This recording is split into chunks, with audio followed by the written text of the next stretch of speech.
से आए और मामला क्या है जिसको लेकर प्रेस वार्ता कर रहे हैं? देखिए, मेरा नाम उमा शंकर सिंह है, उर्फ बबलू सिंह। ग्राम रसूलपुर चकिया का निवासी हूँ, थाना पीपीगंज, तहसील कंपियरगंज, जिला गोरखपुर। 10-12 दिन पहले मेरे गांव की एक महिला अनुसुईया देवी और उसके पति राम प्रताप सिंह प्रेस वार्ता करके ये आरोप लगा रहे थे कि मैं और स्थानीय विधायक जी उनकी ज़मीन कब्जा कर रहे हैं। उसी के संबंध में यहाँ मैं प्रेस वार्ता उसका खंडन करने के लिए आया हूँ, सबूत के साथ आया हूँ। उसके बारे में बताना चाहता हूँ कि सर्वप्रथम राम प्रताप 3 भाई हैं। वो सबसे पहले अपने भाइयों के साथ ही बेईमानी किया। 2005 में अपने पिताजी से अपनी पत्नी के नाम 20 डिसमिल ज़मीन लिखवा लिया, अकेले, बिना भाइयों के जानकारी के। ज़मीन लिखाने के बाद उसके हिस्सेदार थे संतराज सिंह। 10 साल उनको टॉर्चर किया। वो इसी ज़मीन के चक्कर में मेंटली रूप से डिस्टर्ब हो गए। आज की डेट में उनकी मृत्यु भी हो चुकी है। जब इसका कोई हथकंडा नहीं चला तो 2015 में सपा समाजवादी पार्टी की सरकार थी, ये डीएम कार्यालय पे अपनी पत्नी को लेके आमरण अनशन पे बैठ गया। 24 दिन आमरण अनशन करने के बाद डीएम साहब ने इस पूरे ज़मीन का जांच कराया और चकबंदी अधिकारी कंपियरगंज के कार्यालय से इसके मूल खातेदार संतराज के खिलाफ मुकदमा करके इसके साथ साथ 8 लोगों की और ज़मीन जो गलत तरीके से चकबंदी में बनवाई गई थी वो सब खारिज करके ग्राम सभा के खाते में दर्ज कर दी।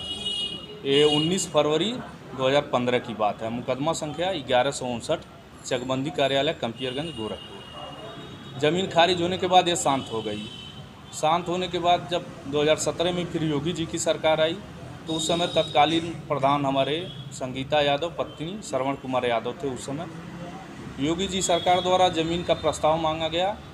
श्रवण यादव ने उस समय वर्तमान प्रधान थे, सारी ज़मीन उठा के राजकीय महाविद्यालय महंत अवैधनाथ राजकीय महाविद्यालय के निर्माण हेतु प्रस्तावित कर दिए। आज के डेट में वहाँ महंत अवैधनाथ राजकीय महाविद्यालय और स्टेडियम बन के तैयार है। इसकी सारी ज़मीन, इसके साथ साथ 8 लोगों की और ज़मीन खारिज होकर ग्राम सभा में जा चुकी थी और ग्राम प्रधान उसको प्रस्ताव कर दिए। आज के डेट में वहाँ स्कूल का निर्माण हो चुका है।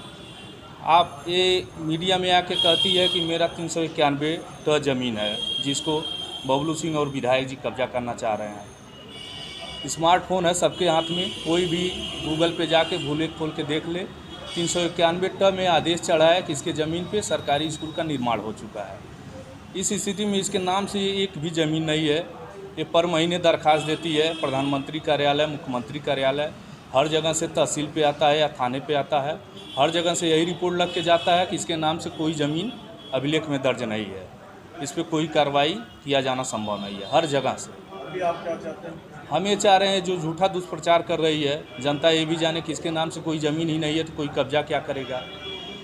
इसका पति ये भी कहता है कि योगी जी के सरकार में भूमाफिया बढ़ गए हैं।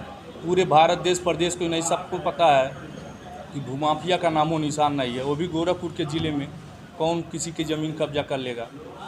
इसके नाम से कोई ज़मीन ही नहीं है तो कब्जा करने का सवाल ही नहीं है।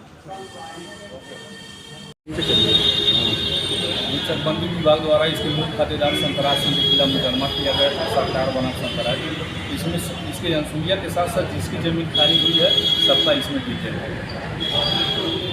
तहसील में उपलब्ध। कितने लोग ज़मीन? इसके साथ साथ 8 लोगों की और ज़मीन खारिज है। टोटल कितनी ज़मीन थी? टोटल लगभग 8 एकड़ ज़मीन सरकारी खारिज हुई है। 8 एकड़, 8 एकड़ की प्रस्ताव होकर स्कूल और स्टेडियम बन गया है। खारिज हुआ